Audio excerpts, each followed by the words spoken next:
பெத்த தாய் தகப்பன் கையை விட்டு போனீங்கன்னா அதை என்ன வாயால சொல்லுவாங்க.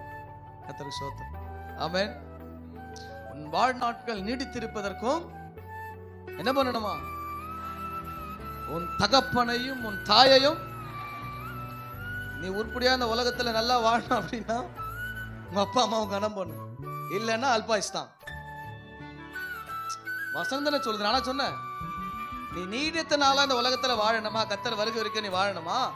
ஐயா பின்னாடியும் சேர்த்தான், எனக்கும் சேர்த்தான். நீடித்த நாளா இந்த உலகத்துல வாழணுமா, உன் தகப்பனையும் தாயையும் இந்த உலகத்துல இருக்கும் கனம் பண்ணு. அசட்டை பண்ணாத, ஆமென். வேதனைப்படுத்தாத, கண்ணீர் வட வைக்காத. இருக்கிறத கொடுத்து என்ன பண்ணு, சந்தோஷப்படுத்த பாரு.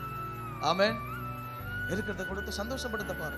அவங்க எதிர்பார்க்கிறத ஒரு நம்மள கொடுக்க முடியாம இருக்கலாம், ஆனா உங்களால முடிஞ்சதை கொடுத்து நாம் வாழ கற்றுக்கொள்ள வேண்டும்.